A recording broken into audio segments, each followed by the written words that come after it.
Celebrating 30 years of phenomenal trend forecasting, 5 times a week, Monday through Friday. Here's Gerald Celente with today's trends in the news. Hi, this is Gerald Celente. It's Thursday, August 18th, 2016, and here are some of today's trends in the news. On the market front, over there in Asia, Nikkei down, Shanghai down, Hang Seng up. Over there in Europe, happy days, everything's up. Here in the States, up. Oil, whoop, up again. And gold is up. So what happened? Well, let's take a look first at Europe, because it was happy news over there. I'm reading this just to show you how thin all of this bullshit detected. Take precautions. And I do mean take precautions. I'm sticking to our top trend forecast for 2016. The panic of 2016. When this thing goes down, it's going to go down fast. This whole thing is a fraud. Whether it's oil, whether it's the markets, it's all being pumped up with two things: lies and cheap money. So, here's why the European markets are up. A solid recovery in commodities helped lift European stocks by the close of Thursday as investors pored over the minutes from the U.S. Federal Reserve's July meeting on top of digesting another batch of earnings. Now, we'll start with the earnings first. Key earnings are one of the main drivers for the markets on Thursday. Remember, this is over in Europe. One of the biggest movers was Vestas Wind, which shot up to the top of the stock 600 after its second quarter earnings beat market expectations, and the renewable energy firm upgraded its 2016 guidance. I want to stop at renewable energies because it ties back into oil. Hey, oil prices are going up. Remember what I kept saying. They're talking the markets up. All this talk about OPEC's going to have a meeting on the sidelines in mid-September, and that's what's driving the prices up because they're going to come to a deal. Renewable energies. They're cutting in to the old energy market. It's all hype to drive the market prices up on the energy field so they can make more dough. And they're doing it every day.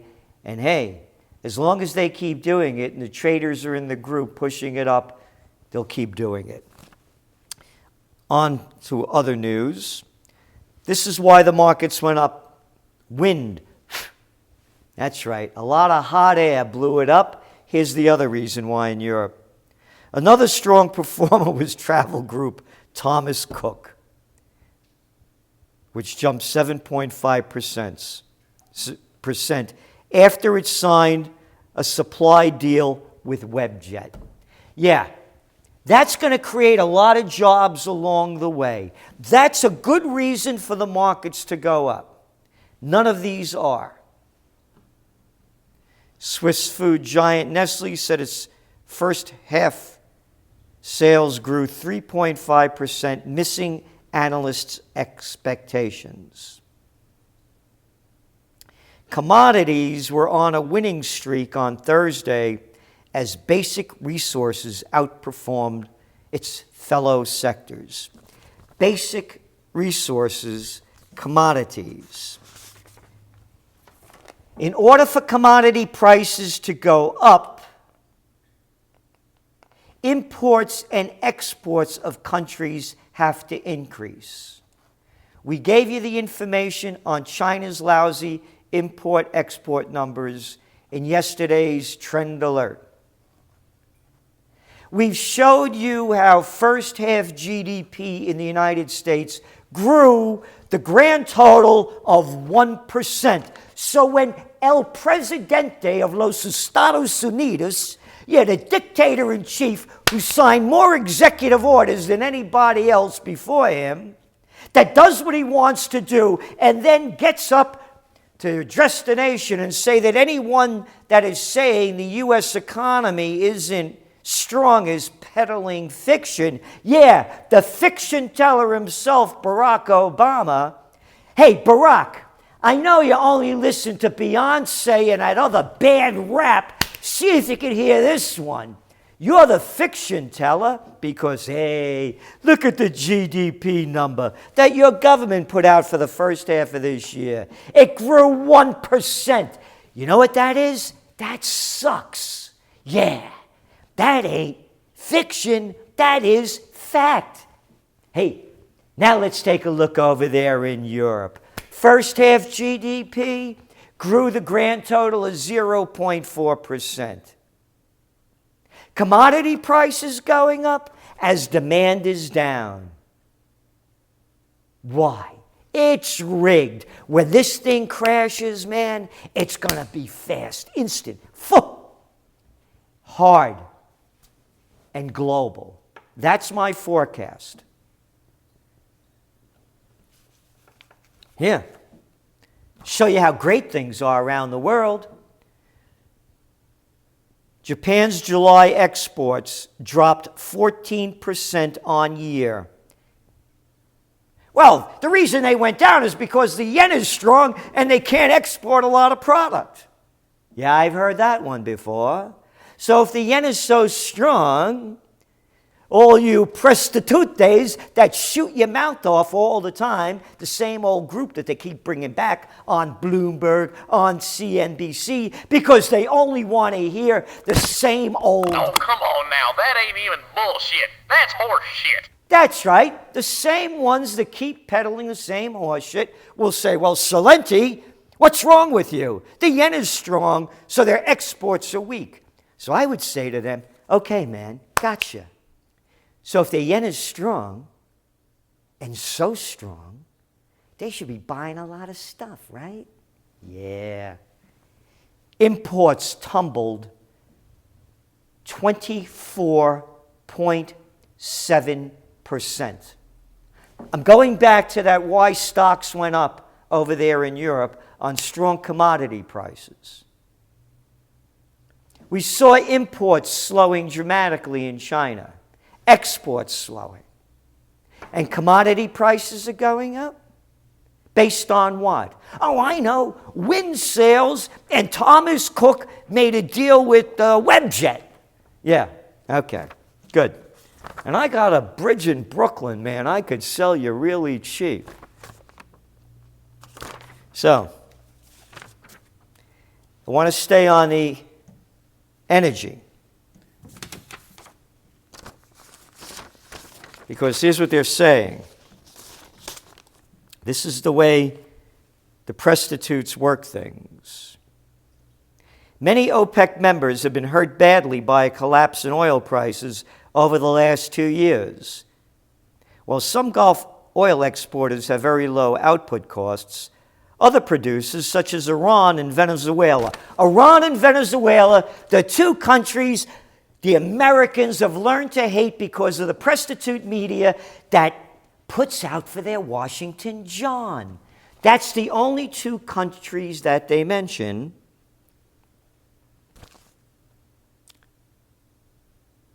Who need oil prices above $100 to balance their budgets. Hey, wankers, how about Saudi Arabia? Yeah, they need $100 a barrel too. Yeah, and they just bought $20 billion worth of bombs from El Presidente of Los Estados Unidos so they could bomb the innocent people of Yemen and slaughter them. Hey, but they're doing it with our intelligence and our reconnaissance. Yeah, only Venezuela, huh? Only Iran.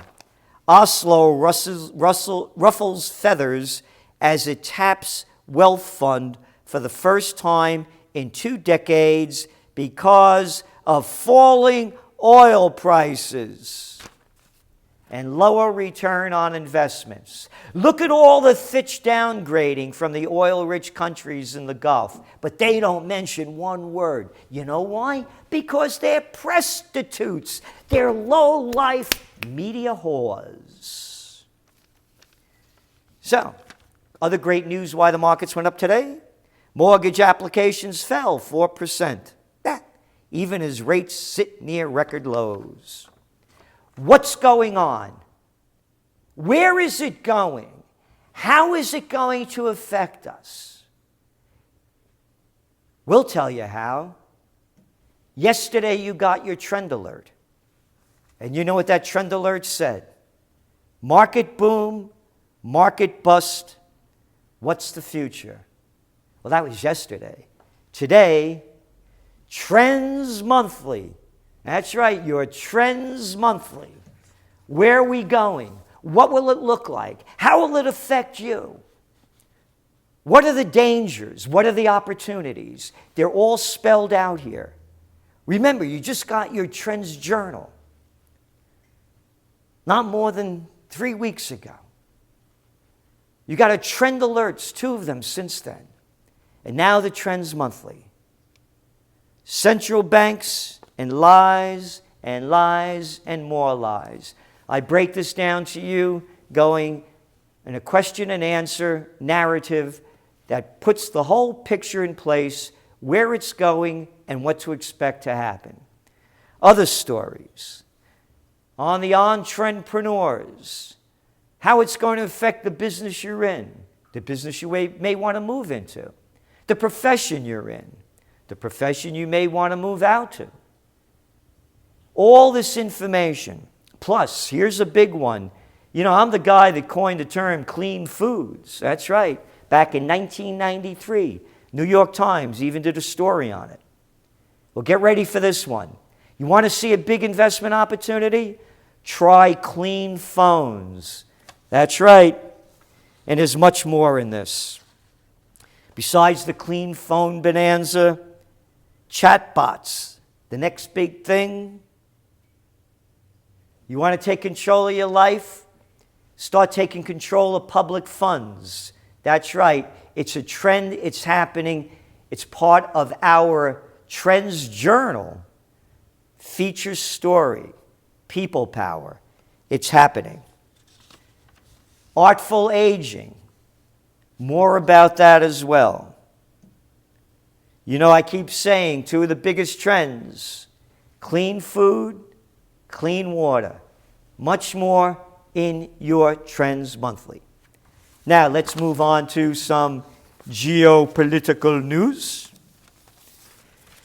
I want to show you how the propaganda works so properly. Last week and over the weekend, Putin dismisses a longtime ally as a chief of staff in favor of a servant. That's the way they did. The new guy that he's picking is a servant.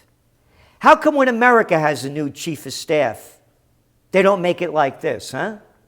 Because they're prostitutes. They get paid to put out their media whores. Washington tells them what to write. The corporate media tells them what to say. Questions remain as Putin purges old guard. Got rid of some old cat, been with him a long time, brought a new one in. Hey, CEOs come and go. Chief of staffs come and go. But no. Not when you're Russian. Then there's a bigger story behind it. Because here's how the narrative keeps playing out. Remember, that happens on the weekend. And then we begin the week with Russian warplanes use Iranian airbase to launch strikes on Islamists in Syria. Front page at a Wall Street Journal. Big Russian plane. Russia hits Syria from Iran. And then the response. Russia rejects U.S. concerns over Iran base. The Russian military said Wednesday it launched the second round of airstrikes in Syria from a base in western Iran as top officials reject a U.S. contention that the assault could violate a United Nations resolution. Here's the United Nations resolution. It forbids the supply, sale, and transfer of combat aircraft to Iran without the Council's prior approval. So, on Wednesday, Russian Foreign Minister Lavrov escalated the war on words, denying that operating from Iran violated the resolution. You see how they say it? He escalated. And here's what he said. There is no reason to suspect Russia of breaking the UN resolution. Russia hasn't supplied or transferred Russian military planes to Iran. Another Russian spokesman said, it says that warplanes are sold, transferred, or used inside Iran only with permission of the UN Security Council. We suggest the representatives of the State Department get out their pencils and trace the lines on the map to discover the fact that Syria is a separate sovereign state. Yeah. But those are only the facts. It's the lies that count, because that's all that adds up in the people's minds. So, the war of words are heating up, and the wars are heating up. You're seeing more and more tensions on the Ukraine border. More and more tensions in the South China Sea. More and more tensions building up in the Gulf states, throughout the Middle East. No end in sight in the war in Afghanistan. 48 bombs already dropped over Libya by Obama without any approval from Congress. The Syrian war keeps getting hotter. And then there's the economy. A lot's going on. We're in the heat of the summer. A lot of people are tuned out. They're on vacation, in a vacation state of mind. But not you.